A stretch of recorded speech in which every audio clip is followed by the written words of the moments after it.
spidomeetri. Tegin oma auto selle spidomeetri pealt, et muidu meil on see, et 10, 20, 30, 40, 50, 60. Edasi peaks tulema meil 70, 80, 90, 100 on ju. Aga ta siin muutub. See on tehtud selle jaoks, et ta mahuks ühe skaala peale ära. Kui meil oleksid 10 skaalad, on ju, siis ta teeks meil ringi ära ja siis ta hakkaks juba uut ringi tegema, on ju. Sama on selle loppija diagrammiga see, ehk siis see Y-telg, mis meil on siin vasakul pool, et kui me kirjutaksime need välja 1 paar, 2 paar, 3 ja nende vahed oleks täpselt ühesugused, siis see oleks lihtsalt nii pikk on ja ta ei mahuks ära meil siin. Logaritmine tähendab see, et ta on siis nii-öelda kokku surutud. Samamoodi on nagu auto spidomeetri puhul. Et ta lihtsalt on nagu kokku surutud.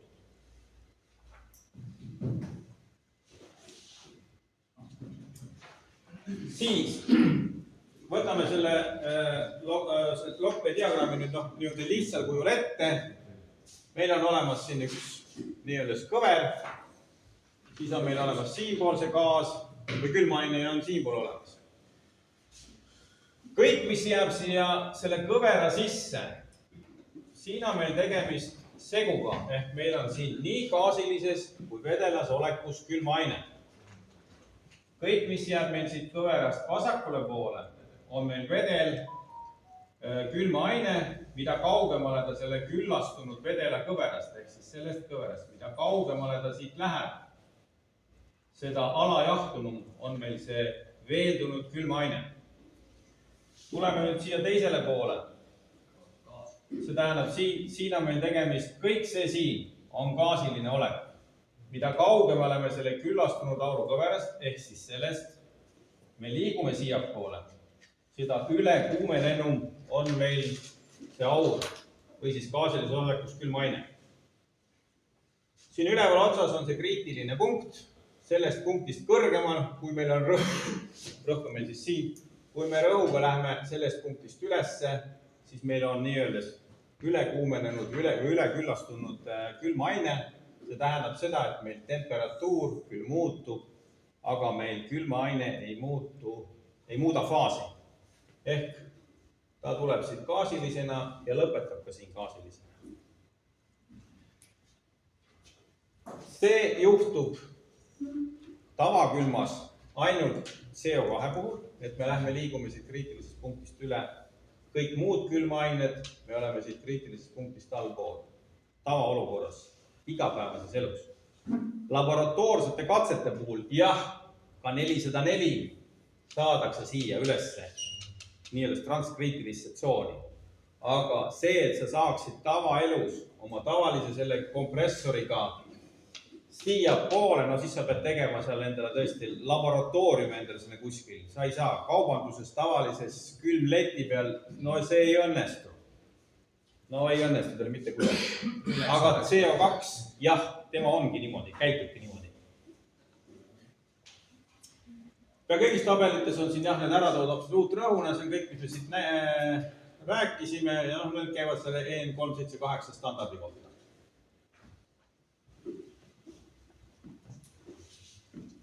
Nii, täpselt see sama pilt, mida me ennem nägime, ehk kompressor töötab meil alati gaasilises olekus, ta imeb gaasi ja ta surub endast gaasi välja. Kui kompressor imeb sul vedelat, kas see võib juhtuda? Väga õige. Jah, kui sul on juba kehva aurustumine, kompressor muidugi võib imeda sul seda vedelat, kompressorid ka kannatavad mingi aeg seda vedelat välja, aga mingi hetk ta ütleb sulle, et kuule, sorry, ma ei jaksa enam ja lõpetab oma töö ära. Paisventiil. Paisventiil on see, et tema tahab, et temale tuleks ikkagi peale puhtalt vedelal kujul külmaine. Talle ei meeldi see, kui tal tuleb siin mingi gaasilised mullid tulevad sisse, siis ta ei tööta õieti. Paisventiil tahab saada 100% vedelat külmainet. Kas see võib ka töötada gaasilises olekus? Tuleb ette. CO2 pool oli. CO2 oli suukriikilis. Kui sul on jälle süsteem natukene valesti reguleeritud, ei toimi õieti, siis jah, see punkt võib nihkuda meil kuskile siia poole ja see võib tulla ette ükskõik millega. 404-ga, 134-ga, võib ka CO2-ga, CO2 ma arvan isegi vist saab ka isegi sinna gaasi sinna sisse. kõik asjad ikka väga valesti on. Aga nii-öelda normaalses olukorras paisventiil 100% vedel külmaine. Nüüd need jooned, mis me siin kõik näeme, ma tõmbasin siia, joonistasin ise välja paar sellist, ainult seda nii-öelda joont, ehk see on meil nii-öelda meie töötav süsteem, kuidas ta siin töötab. Nüüd need lillakad jooned, need on meil temperatuurikõverad või siis ütleme nii-öelda konstantne temperatuur, et kui meil siin on näiteks 70 kraadi, siis see 70 kraadi temperatuurikõver jooksebki niimoodi ja siit läheb siis nii-öelda üles tagasi. Rõhk jookseb meil alati siit, ütleme vasakult paremale, ütleme niimoodi, et see on meil siis konstantne, see on siis rõhk, ehk antud hetkel see oleks meil siis kondenseerumisrõhk ja siin oleks meil siis aurustamisrõhk. Et meil on külmasüsteemis tegemist kahe rõhuga, aga temperatuur on meil seal natukene rohkem mängus. Kui nüüd vaadata seda Lockbay diagrammi, ma võtsin ühe sükse osasid sellest, suurendasin nii palju, et nagu paremini näha oleks. Ehk rõhk on meil siis näiteks üks baar, see jookseb meil ilusti vasakult paremale, aga temperatuur näiteks -40 kraadi hakkab siit ilusti pihta. Kui on meil gaasi muutus, siis on ta paralleelne meil siin, jookseb X teljega ja kui ta on kõik muutunud vedelaks, siis läheb see temperatuurikõver otse üles. Täpselt sama oleks meil siis näiteks 0 kraadiga, 0 kraadi jookseks meil siia, siit jookseb temperatuurikõver siia ja 0 kraadi jookseb meil siit üles. Ehk see on meil nulline temperatuur.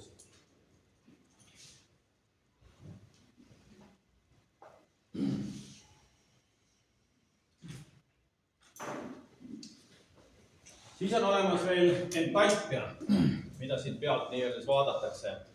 Entalpia on siis see energia hulk, mida me saame siit kätte, kas siis kondenseerumise poole pealt või siis ka nii-öelda aurustumise poole pealt. Ja jätsin siia peale ka ühe temperatuuri, ühe nii-öelda konstantse rõhu, ehk entalpia kõverad jooksevad meil lihtsalt jooned otse ülevalt all. Selle Lockbay diagrammi. Nüüd, siis on veel niisuguse väikse nurga all jooksevad kõverad, mis jäävad siis siia nii-öelda sellesse faasi, kus meil on nii vedel kui siis gaasiline külmaine. Ehk see on siis nii-öelda konstantse aurusisaldus. Need siis näitavad ära, kui palju selles punktis meil on külmaainest gaasilises ja kui palju meil selles punktis külmaaine on meil vedelas olekus. See on siis aurusti poole peal. Täpselt see koht, kus see joon nüüd lõikab seda meie külmasüsteemi, seda Lockbay diagrammi. Me teame, palju on gaasilises, palju on vedelas olekus, see on siis aurusti poole peal ja täpselt sama asi on meil siis kondenseerumise poole peal. Ehk kondenseerumise poole pealt on meil siin on kõik on 100% gaasi ja siis hakkab tulema siia 5, 10, 15, 20% seda külmaainet. Kuni meil jõuame lõpuks küllastunud vedela kõverani, siin on meil kõik 100% vedelas olekus. Ja edasi läheb juba alajahutuseks. Aurustis toimub meil kõik vastupidi. Alguses on meil seda vedelat külmaainet hästi palju. Mida rohkem me liigume kompressori poole, seda rohkem tekib meil gaasilist külmaainet. Kuni sellest küllastunud punktis kõik on 100% gaas. Edasi toimub meil juba ülekuumendus. Ehk me anname energiat juurde, ta korjab see gaas seda energiat kogu aeg juurde. Ehk siis muutub ülekuumenenuks.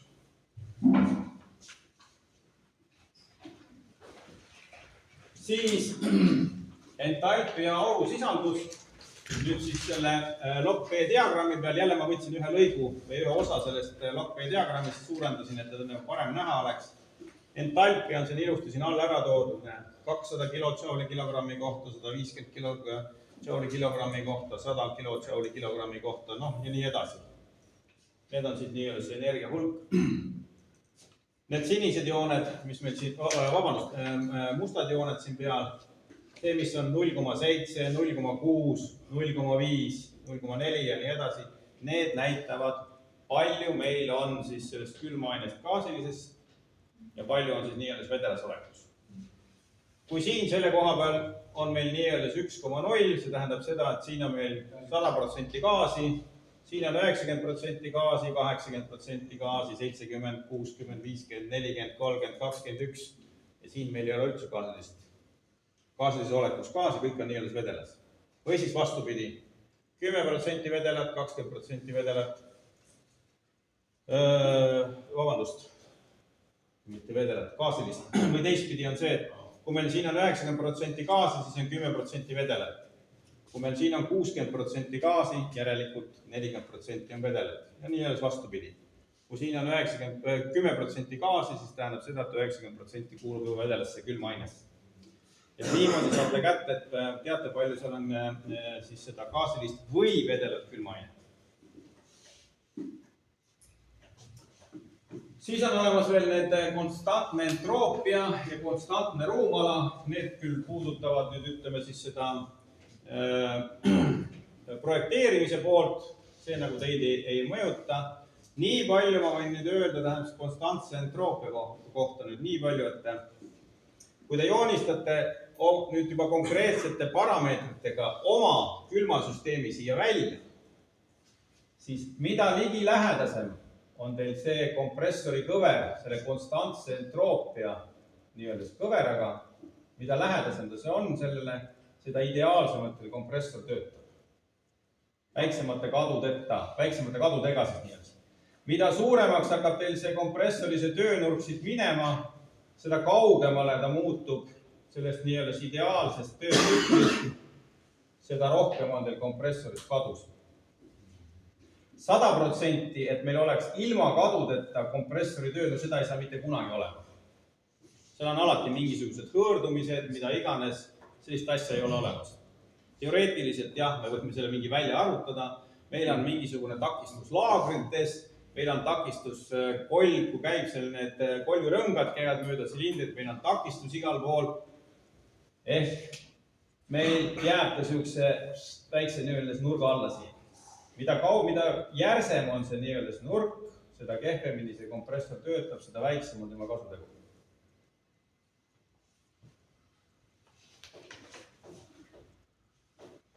Ehk jällegi zoomisin ühe selle osa sellest blokkide diagrammist välja. Ehk siin on siis näha, et kus on need entroopia kõverad, need on need sinised siin ja ruumala kõverad, et kui tihe see gaas nüüd on, need on need rohelised, mis siin niimoodi jooksevad välja. Aga see on juba niisugune projekteerimise pool. See on tükildus, see on rohkeline, jah? Jah. See on nagu kilogrammmeetri kohta. Jah, kuupmeetri kohta jah, kui palju ta siis on. No ja kui kõik need asjad siit nüüd, ma jätsin igast asjast nagu paar joont siia peale, et siis on näha, et kus kohas meil on, et kus on konstantne temperatuur ja kus on konstantne rõhk ja siin oli see auru sisaldus ja nii edasi, ja see on siis see ideaalne nii-öelda kompressori töö, aga tema tegelikult töö on ikkagi erinev sellest asjast.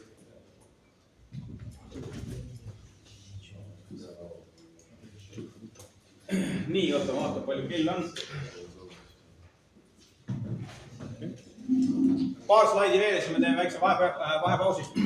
Nüüd selle ülekuumenduse ja kondenseerumise koha pealt, mis me nüüd siin räägime, on siis see, et meil on olemas nii-öelda ülekuumenduse soojus, mida soojapumpade puhul siis kasutatakse tarbevee soojenduseks, ehk siis see on see osa, mis nüüd kompressorist tuleb välja, see kuum gaas kuni punktini, kui ta hakkab kondenseeruma. Ehk seda nimetatakse nii-öelda ülekuumenduse soojuseks ja seda kasutatakse nii-öelda tarbevee sellest tegemiseks.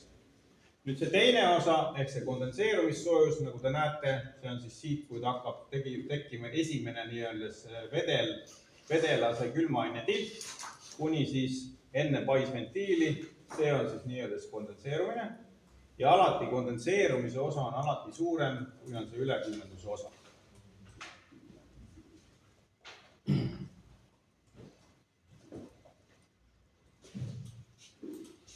Nüüd aurustumisest saadav nii-öelda soojus on siis see ja see viimane osa on see, mida nüüd kompressor teeb tööd, ehk see on see energia, mis me siis sinna anname või see, mis ta siis meile nüüd elektripistikust nii-öelda võtab. Ehk see on siis aurustumise osa või siis aurustumissoojus pluss siis kompressori töö siia otsa. Siit võib ka igasugune koefitsienti välja arvutada. Nagu üks 4 kuni 2 punkt, kui suureliselt panna näiteks vasak alanurk, see on 4. punkt ja siis see on esimene. No ma mõtlen, et see on 1, Ei, see on 2 ja see on 3 näiteks. Ja siis 1–3, siis tuleb elektritöö. Kui see on 1, see on 2 ja see on 3, siis elektritöö on 2–3 ja 1–2, see on siis nii-öelda aurustist saadav energia. See osa siit või siis niimoodi siit alt, see on kompressori töö ja siit siiani on siis nii-öelda see aurustitöö või aurustist saadav energia. Me saame kätte. 1–2 on aurusti saadav energia. Ja, 1–2 on aurusti, 2–3 on meil kompressor ja 3 siis ütleme 4, see oleks siis meil kondenseerumine, jah. See on siis täis kondenseerumine ja pärast on siis 4–1 oleks siis trosseldamine või töö siis paisventiilis, rõhumuutus. 1, 2, 2–3 on siis jah see komprimeerimine või siis kokku surumine. Lihtsalt, et nüüd mitte segadust tekitada, siis tavaliselt nende jooniste peal on see 1–2 on Okei. Jah, et see on 1–2, 2–3, 3–4, 4–1, jah, et see kompressor võetakse nagu siit. Kompressor imeb on punkt 1, kompressor surub välja on punkt 2, kondensaatori algus on punkt 2, kondensaatori lõpp on punkt 3, paisventiili sisend on punkt 3, paisventiili väljund on siis punkt 4, aurusti sisend on punkt 4 ja aurusti lõpp on punkt 1. Nii on lihtsam meelde, kompressori algus on 1. Jah, kompressori algus on 1, jah. Kui nii, siis nii. Ja kui me nüüd vaatame seda kõike nüüd nagu kõike koos, siis on alati see, et mõtle, kas mul on järgmine slaid. Ma võtan selle. Alati on see, kondenseerumistemperatuur on välisõhutemperatuurist kõrgem. Me ei saaks muidu seda maha jahutada, seda sooja gaasi, mis meil siit kompressorist tuleb, ehk see välisõhk, õhuõhk peab olema meil madalam, kui on siis kondenseerumistemperatuur. Sama on ruumitemperatuuriga. Ruumitemperatuur on alati kõrgem, kui on aurustumistemperatuur. Vastasel juhul me ei saa sooja sealt kätte. Ülekuumendus on alati see punkt siin all nurgas. See on see enne kompressorit on meil ülekuumendus. Alajahutus toimub meil alati enne paisventiili. Ehk see on alajahtunud külmaine, mis tuleb paisventiili sisse. Alajahutuseks on mitmeid võimalusi. Üks võimalus on see, et me üledimensioneerime kondensaatori või siis gaasijahuti, näiteks nii öeldes. Ja ülekuumenduseks on siis ka, siin on ka nüüd, see sõltub juba nüüd dimensioneeritud aurustist ja kui õigesti sa oled valinud paisventiili või siis selle paisventiili tüüsi sinna sisse. Et see sõltub meil sellest, et see ülekuumendus sõltub paisventiilist või paisventiili tüüsist siis nii öeldes. Aga alajahutus sõltub siis nii öeldes õieti dimensioneeritud kondensaatorist, pluss siis sinna veel natukene lisapandud kondensaatorile või teine võimalus, ma näitan siin lõpus, on üks slaid, me võime seda teha ka mingi muu asjaga, näiteks veega, näiteks mingi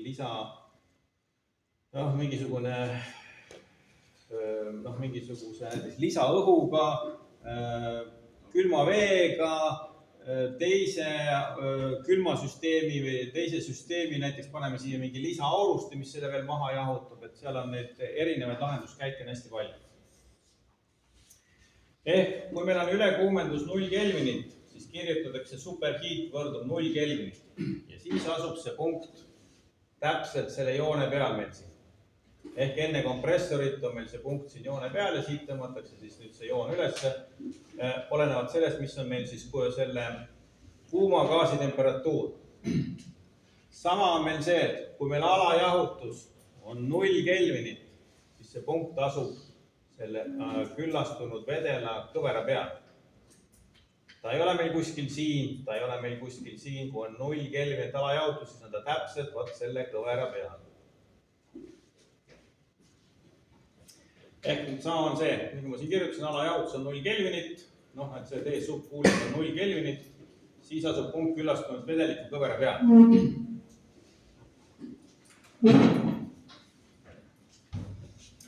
Nüüd natukene sellest temperatuuri libistusest. Ehk ma tõin siia kõrvale välja, kirjutasin siia mõned külmained, palju siis on nendel nii-öelda see temperatuuri libisemine. See temperatuuri libisemine tähendab siis seda, et alguspunkt, kui ta hakkab libisema ja lõpp-punkt on siin, kui ta lõpetab libisemist. Ehk see on küllastunud aurukõverast kuni küllastunud vedelakõverale, kui me räägime kondensaatori puhul. Kui me räägime aurusti puhul, siis ta oleks meil sellest punktist siia punkti. Ehk see on nüüd siis näiteks, meil on 7,4 kelvinit, see oleks siis sellest punktist siia punkti on 7,4 kelvinit. Kuna meil paisventiil töötab selliselt, et osa külmaainest juba aurustub enne, kui ta jõuab sinna aurustisse, siis meil see teepikkus jääb natukene lühemaks. See tähendab seda, et meil ei ole mitte 7,4 kelvinit, vaid meil on siit mingisugune 25% vähem, ehk ta tuleb võib-olla siis äkki 5 kraadi selle teepikkuse kohta. Ehk siin ongi näidatud just, et temperatuur aurustumise alguses ning lõpus on erinev. Siin on ta -8 ja -3, ehk tegelikult on ta siin on ta meil -8, siin lõpus on ta meil -3, ehk temperatuuri libisemine on 5 kelvinit, ehk 5 kraadi. Kondensaatoris on ta siis selles mõttes vastupidine, et alguses on meil temperatuur siin 50 kraadi ja lõpus on meil siin kuskil 45 kraadi. Ehk kondenseerumise alguses on temperatuur kõrgem, kondenseerumise lõpus on temperatuur madalam, aurustis on vastupidi, aurustumise alguses on temperatuur madalam ja aurusti lõpus enne kompressorit on temperatuur kõrgem. Ja see on jälle tänu sellele, et osad komponentid aurustuvad varem, osad nii-öelda natukene hiljem, ehk need on tegemist meil siis nii-öelda kokteilidega. Ja millel meil ei ole siis libisemist, et see ei tähenda mitte okei, on ju, et kõik on kombes, on ju, vaid see tähendab, et 0 kelvinit, 0 kelvinit, 0 kelvinit. Et see on siis 134A, ammoniaak, CO2, vanadest ainetest oli R22, uutest on R32 ja ka siis see 1234YF, et temal on ka siis 0 kelvinit temperatuuri libisemist. Ehk tegelikult jah, temperatuuri libisemist ei ole, yes, okei, on ju. Neljas on temperatuuriga sisse annab see gaas ja see punkt 1 see on väljav gaasi temperatuuri.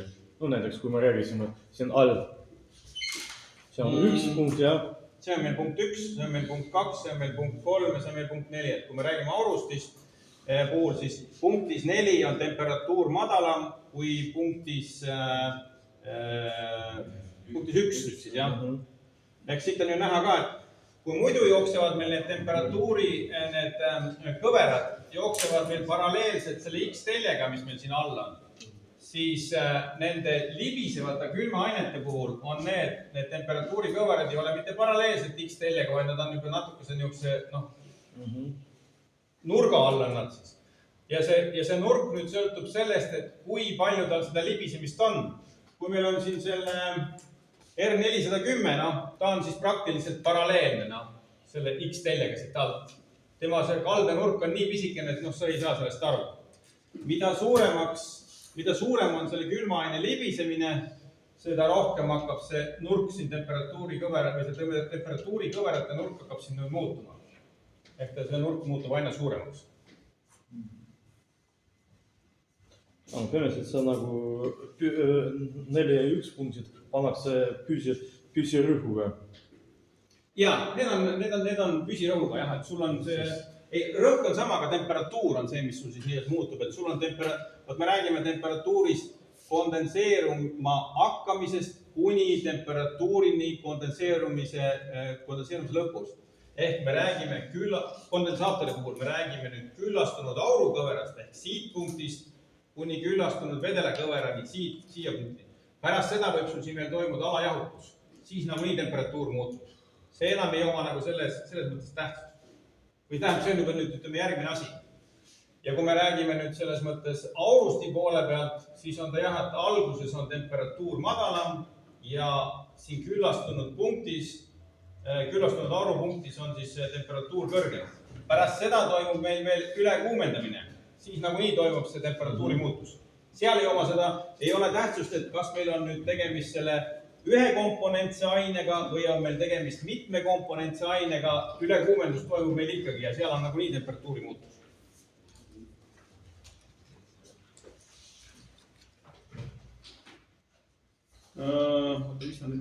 Siin ma võtsin jällegi sellesama Lockby diagrammi, võtsin ühe osa välja, lihtsalt suurendasin, et siin on nagu paremini selles mõttes näha, et kuidas see temperatuur, kuidas on kondensaatori alguses temperatuur ja kuidas on siis kondensaatori lõpus temperatuur ja sama on siis see, et milline on temperatuur aurusti alguses ja milline on temperatuur nii-öelda aurusti lõpus. Et lihtsalt suurendasin ühe koha nii välja, et oleks paremini näha. Nii, nüüd üks selline näide. Aeg-ajalt tuleb ikka keegi sinna meile ja ütleb, et tule näed, et jahutasin vett ja lasin plaksti selle plaadi lõhki. See iga aasta niisugune 1-2 tullakse ja ei saada aru, et mille pärast ma nüüd miks mul läks see plaat lõhki, kui ma jahutasin vett.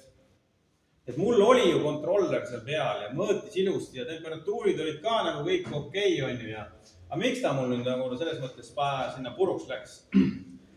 Siin on nüüd ka jällegi tegemist vaata nende külmaainetega, millel on libisemine ehk temperatuur muutub siis seal selle aurustumise käigus. Eriti sellisel puhul, kui meil on tegemist vedelikuga, mille temperatuur peab olema hästi madal. Kas ta nüüd on vesi või on ta mingi glükool või tehniline piiritus, millel tahetakse hästi madalalt seda nii-öelda temperatuuri saada. Ja vesi on ju see, et 0 kraadi ja siis ta läheb jäässe. Ja mis tähendab jää? Jää tähendab seda, et tema struktuur muutub, tema olek muutub ja jää on meil natukene suurem, kui on see gaasiline asi, gaasiline nii-öelda või vedel tähendab see vedelik. Ehk ta ruumol on natukene suurem. Ta lööb selle plaadi sul siit nii-öelda lõhki. Mis siin tegelikult juhtub? Meil on olemas mingisugune kontroller. Kontrolleril on olemas oma temperatuuri andurid ja me mõõdame seda vett tavaliselt selle koha peal siin üleval. Siit mõõdame seda ülekuumendust, siit mõõdame seda rõhku ja vastavalt sellele teeb ta selle paisventiili meil siin lahti. Siin üleval on meil olla kõik okei. Temperatuur on okei, ülekuumendus on okei, aga siin all otsas on meil hoopis temperatuur natuke teine. Kui meil tuleb vedel sisse siit +3 kraadiga ja siit läheb meil välja 0 kraadiga see nii-öelda vesi. Samas on see, et temperatuur külmaine puhul, mis siit sisse tuleb, on meil näiteks -7 ja siin üleval on meil +2. Sa mõõdad oma kontrolleriga seda osasid, mis näitab sulle seda sama +2, +3 kraadi. Kõik on okei. Aga mis ta puruks läheb? Siin ongi see, et kuna siin on sul miinus, siin on sul temperatuuride vahe hästi suur. Ehk selle koha peal. Siin üleval on sul temperatuuride vahe hästi väike. Ehk siin see energia ülekanduvus, kuna diferentsiaal on nii väike, energia ülekanduvus on väike, siin on temperatuuride vahe hästi suur ja see külm läheb väga hästi sinna nii-öelda sooja vette ja siis vastupidi, siin on temperatuuride vahe hästi suur. Kui juhtub nii, et sul veevooluga ka mingi takistus tekib ette, siis sa löödki selle plaadi selle koha pealt puruks. Ehk temperatuur selle libiseva külma aine puhul, siin all on hoopis midagi muud kui see, mis sa siit ülevalt seda temperatuuri mõõdad. Kui meil oleks tegemist... Kas sellest oleks kasu, kui sealt alt mõõta? Jaa, selle juurde tulengi. Kui meil oleks nüüd tegemist näiteks selle nii-öelda mitte libiseva ainega või siis ühe komponentse ainega, siis see alguspunkt oleks meil kuskil siin -3 juures. Siis oleks see osa meil sirge, mitte see niisuguse nurga. Kuna vaat siin ongi see libisemisega tegelev asi. Ehk kui on tegemist sellise süsteemi, kus te peate vett jahutama hästi madalaks, sinna +1, +2 kraadi juurde, siis te peate panema siia jäätumise kaitse, siia selle koha peale. kui sul siin seda kaitset ei ole, siis see kontroller siit ülevalt mõõdab ja kõik on okei, aga plaat läheb sul ikkagi siit selle koha pealt tuksi. Lõhki. Ehk sellisel puhul palun pange siia jäätumise kaitse, kui ikkagi selle vee temperatuur läheb ikkagi nii madalaksi, siis ta jätab selle seisma selle süsteemi. Muud pidi te seda kaitsta ei saa.